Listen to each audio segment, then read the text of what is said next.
Dalam kunjungan kerja ke Provinsi Sulawesi Tenggara Sultra, Menteri Koperasi dan UMKM Republik Indonesia, Teten Mas Duki, tak hanya menjalankan tugasnya secara resmi. Ia juga menyempatkan diri untuk merasakan keajaiban bawah laut Sulawesi Tenggara, khususnya di destinasi indah Wakatobi. Usai sesi diving yang memukau, Menteri Teten Mas Duki melanjutkan agenda kunjungannya dengan membuka Expo UMKM dalam rangka Wakatobi Wave 2023. Acara ini berlangsung di Marina Togomowondu, Kecamatan Wangi-Wangi, pada Kamis 2/10. Namun sebelum memulai acara resmi, Menteri Teten berbagi pengalamannya di Wakatobi. Teten Mas Duki menekankan bahwa selain tugas resmi, ia juga menikmati keindahan Wakatobi. Ia merasa hangat disambut oleh warga setempat yang ramah dan terkesan oleh kekayaan bawah laut yang dimiliki oleh Wakatobi. Saya benar-benar menikmati pengalaman di sini. Wakatobi adalah daerah wisata kelas dunia. Saya mau memberikan apresiasi terhadap kegiatan Expo UMKM di Wakatobi ini, karena memang kalau ini dia lakukan secara rutin, ya, seperti pengalaman di banyak negara, ini selain untuk ajang promosi produk UMKM, tapi juga untuk mengukur tingkat perkembangan atau kemajuan UMKM itu sendiri, baik dari skala usaha maupun inovasi produk. Karena itu pastinya dan sebagainya supaya memang ada dari tahun ke tahun ada peningkatan dari segi kualitas produk, inovasinya, termasuk juga model bisnis. Ya, kita tahu sekarang sudah di era digital, dari kelompok manapun juga bisa berjualan dengan masuk ke platform. Nah, yang kedua, tadi saya menyampaikan bahwa Wakatobi dan daerah sekitar merupakan untuk punya potensi yang luar biasa di sektor kelautan. Ya. Dan inilah yang kalau sumber-sumber daya kelautan ini dikelola secara industri, maka ini juga akan menjadi kekuatan ekonomi nasional dan menjadi bagian dari program industrialisasi yang dicanangkan oleh Pak Presiden untuk menyiapkan Indonesia menjadi negara maju, untuk menyiapkan lapangan kerja yang lebih berkualitas. Dan kita harapkan memang dengan begitu ada evolusi UMKM kita, tidak lagi bekerja di sektor-sektor yang impor, di sektor-sektor ekonomi subsisten, ekonomi yang hanya untuk memenuhi kebutuhan rumah tangga, tapi menjadi bagian dari kekuatan industrialisasi.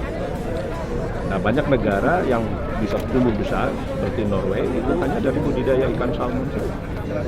Ya, jadi sementara kita punya sumber daya yang luar biasa, selain rumput lautnya yang 4 kali lebih produktif daripada rumput laut di negara China, Korea Selatan, dan sebagainya. Mereka ada musim dingin, musim ya, belum aquaculture sama ikan tangkap. Nah, kami mulai dengan piloting rumah produksi bersama nanti untuk rumput laut. Jadi apa jenisnya?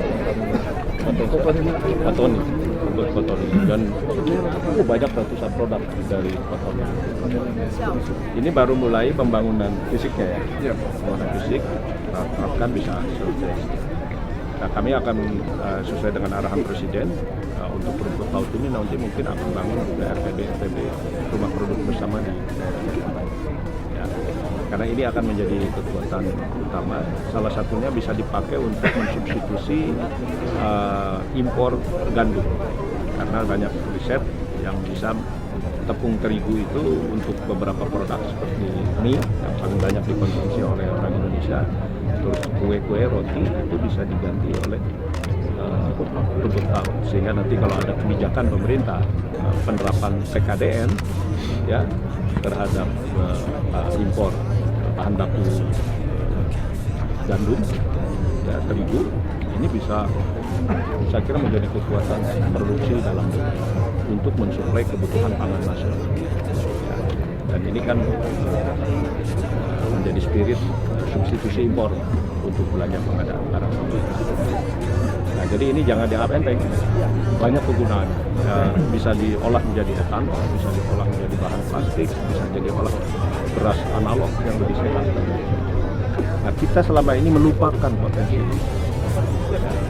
Nah, sekarang kita lakukan, dan ini akan industrialisasi yang berbasis bahan baku lokal. Ini akan menjadi kekuatan ekonomi Indonesia. Dan potensi ini bisa menjadi sumber kekuatan ekonomi yang akan mendukung semua sektor lainnya, ucapnya saat memberikan sambutan. Lebih lanjut, Menteri Teten menjelaskan bahwa dalam diskusinya dengan Bupati Wakatobi, Haliana, terungkap bahwa Wakatobi memiliki taman laut terpanjang di dunia jika dibandingkan dengan Australia. Iya, tadi saya sempat mencoba menyelam, meskipun hanya sekitar 9 meter karena saya masih pemula. Namun, pengalaman itu benar-benar luar biasa. Saya ingin kembali ke sini untuk menjelajahi lagi keindahan bawah laut Wakatobi, ungkapnya dengan antusias. Kunjungan Menteri Teten Mas Duki bukan hanya sebagai perwakilan pemerintah, tetapi juga sebagai seorang yang terpesona oleh keindahan alam Wakatobi yang memukau.